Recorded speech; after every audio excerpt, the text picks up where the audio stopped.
Hey guys, welcome back to our YouTube channel, and today we'll be talking about a very crucial topic that I wished someone would have told me when I was in my first year, and it is how to make your budget as a student. And we won't be talking about that you have to make an Excel sheet or you have to make all those fancy stuff to make a budget. We'll be keeping it very straightforward, very simple, just the way you like.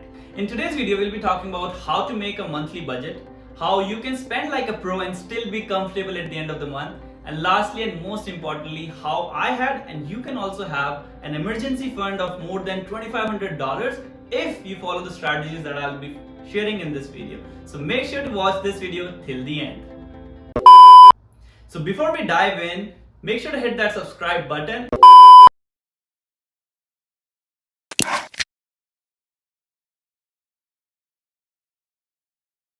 Alright, so the first thing is how you will be dividing your monthly budget. As you all know, IFCC has lifted off the 20 hours limit on international students. So now as a student, you can work more than 20 hours every week on your study permit until December 31st, 2023. Now it has its own pros and cons, right? You can work as many hours as you want, but at the same time, you also have to focus on your studies, on your assignments, right? So I would recommend not go over 20 to 25 hours because at the same time, this will help you to enjoy your Canadian experience, plus to give you time to build your professional network, which is absolutely needed to see yourself growing in Canada, right?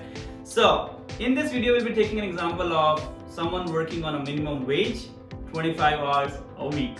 You'll be making somewhere around $1,500 a month. And we will be dividing it into this pie chart with 70, 20, and 10 ratio. 70% your living cost, which comes on rent, groceries, phone bill, miscellaneous expenses, which will be going deeper in this video. 20% will be your emergency fund and 10% will go towards your saving account. Alright, so now that you have a rough idea of your 70, 20, 10 pie chart, now we'll be talking about how you can spend like a pro and still be comfortable at the end of the month. So let's jump into it. Alright, so let's talk about the 10% of your pie chart, which is your saving account. Don't wait till the end that you're going to save up when there's something left. This should be your first thing. The moment your first paycheck comes in, which is usually bi-weekly, right? Make sure to set aside at least $100 to $150 towards your savings account. And I'm going to show you in an upcoming video how I started investing my savings as a student and how you can do that too. So stay tuned for that video. Alright, so let's talk about the 70% of the pie chart, your expenses. That covers your rent, your groceries, your miscellaneous expenses, your phone bills. And is there anything I'm missing out? Yes, the going out and entertainment, right? Don't worry, I've taken that into account as well. So let's talk about the expenses of an international student. Alright, so let's start with the biggest expenses we have as a student, which is our rent. Rent should be between $600 to $700 a month as a student.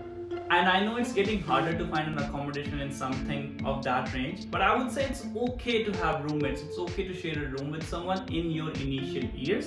I did that too when I was in first and second year, and that really helped me to save up a lot of money. Alright, so up next would be phone plans. And when it comes to phone plans in Canada, there are very limited providers, resulting in being expensive every single month. So you have to make sure a smart move here would be comparing each of the phone plans from each of the providers and also asking them for student discounts. During the initial days of the student years, they provide many offers that you can avail. So go for that. And when it comes to phone bills, you should keep it between $50 to $70 a month. That's a reasonable amount. Don't go over that. I have seen students buying the latest phones, the iPhones, and spending $100, $120 every single month just on the phone bills, which is very unnecessary. Don't do that because this is just gonna hurt your budget monthly. Up next would be groceries. I used to spend between $150 to $200 every single month. But in my last year, I opted for tiffin services, which costed me the same amount. And I think it saved me a lot of time, resources, and energy. And I was eating good food too. So it was a smart move, I believe, but you can also go for what you like. Up next would be eating out. For that, I would say keep a budget of $100 to $120 a month.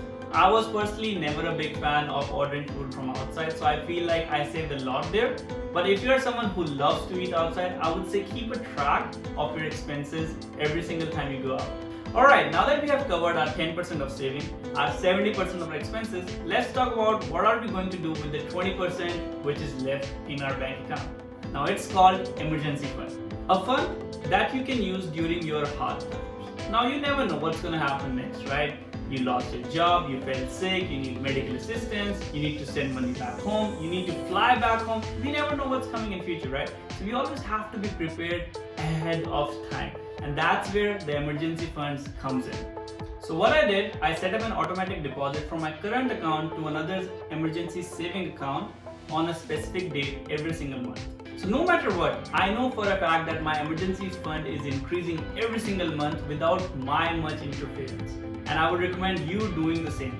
And that's exactly how I was able to save up, spend, and have my emergency fund during my university years while enjoying my Canadian life.